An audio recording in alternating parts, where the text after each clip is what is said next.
Hi, welcome to PSC rank up.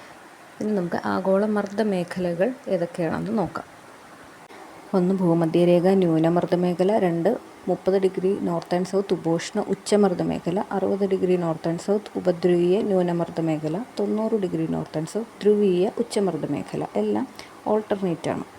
ഒന്നാമത്തത് ഭൂമധ്യരേഖയിൽ എന്തുകൊണ്ടാണ് ന്യൂനമർദ്ദ മേഖല? അവിടെ എപ്പോഴും കൂടുതൽ വായു ചൂടായിട്ടാണ് ഇരിക്കുക. അപ്പോൾ വികസിച്ച് അവ മുകളിലേക്ക് ഉയരുകയും അവിടെ ന്യൂനമർദ്ദം രൂപപ്പെടുകയും ചെയ്യും. ഇവിടെ വായു പ്രവാഹം ലംബദിശയിലായതിനാൽ കാറ്റില്ല. അതുകൊണ്ടിത് നിർവാത മേഖല അഥവാ ഡോൾ ഡ്രംസ് എന്നും അറിയപ്പെടുന്നുണ്ട്. ഇവിടെ ചൂട് കൂടുന്നത് കൊണ്ടാണ് ഇവിടെ ന്യൂനമർദ്ദം രൂപപ്പെട്ടത്. ഇനി അടുത്തത്, ഇതിന് നേരെ വിപരീതമാണ് 90 ഡിഗ്രി വടക്ക് തെക്ക് അക്ഷാംശത്തിൽ. അപ്പോൾ എന്താണ് സംഭവിക്കുന്നത്?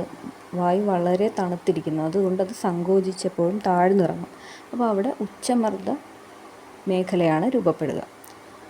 അടുത്തത് ഉപോഷ്ണ ഉച്ചമർദ്ദ മേഖല. ഭൂമധ്യരേഖയ്ക്ക് മുകളിൽ 30 ഡിഗ്രി നോർത്ത് സൗത്തിലാണ്. ഇവിടെ എന്തുകൊണ്ടാണ്? നമ്മുടെ ന്യൂനമർദ്ദ മേഖലയിൽ നിന്നും വികസിച്ചുയർന്ന വായു വന്ന് പതിക്കുന്നത് ഈ 30 ഡിഗ്രി നോർത്തിലും സൗത്തിലുമാണ്. അപ്പോൾ അവിടെ ഉച്ചമർദ്ദ മേഖലയായിട്ട് മാറും. ഇക്വേറ്ററിൽ നിന്നും വന്ന ചൂടായി വികസിച്ച് മുകളിലേക്ക് ഉയർന്ന വായു വന്ന് സങ്കോചിച്ച് പതിക്കുന്നത് ഈ ഉപോഷ്ണ ഉച്ചമർദ്ദ മേഖലയിലായിരിക്കും. അടുത്തത് 60 ഡിഗ്രി ഉപദ്രവീയ ന്യൂനമർദ്ദ മേഖല. ശരിക്കും ഉപദ്രവമായതുകൊണ്ട് അവിടെ ഒരു തണുപ്പ് കൊണ്ട് നമുക്ക് കൂടുതലും നമ്മൾ പ്രതീക്ഷിക്കുന്നത് ഒരു ഉച്ചമർദ്ദ മേഖലയായിരിക്കും. പക്ഷേ ഇവിടെ എന്താണ് ന്യൂനമർദ്ദമാകാൻ കാരണം? ഇവിടെ നമ്മുടെ ഭൂമിയുടെ ഭ്രമണം കൊണ്ട്, അതായത് സ്വയം അച്ചുതണ്ടിൽ സ്വയം കറങ്ങുന്നതാണ് ഭ്രമണം. ആ ഭ്രമണം കൊണ്ട് നമ്മുടെ വായു വൻതോതിൽ ആകാശത്തേക്ക് ഉയർത്തപ്പെടും. അതുകൊണ്ടാണ് ഉപദ്രവത്തിൽ ന്യൂനമർദ്ദ മേഖല രൂപപ്പെടാൻ കാരണം.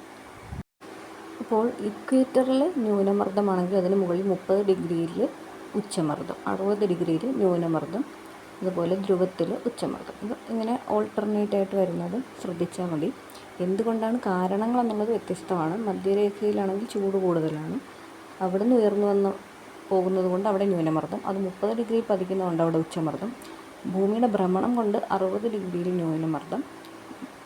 പോൾസിലാണെങ്കിൽ തണുപ്പായതുകൊണ്ട് അവിടെ വായു സങ്കോചിച്ച് താഴ്ന്ന് ഇറങ്ങുന്നത് കൊണ്ട് അവിടെ ഉച്ചമർദ്ദം. അപ്പോൾ മനസ്സിലായെന്ന് വിചാരിക്കുന്നു. എന്തെങ്കിലും സംശയം ഉണ്ടെങ്കിൽ കമൻറ്റിൽ പറയുക. Thank you.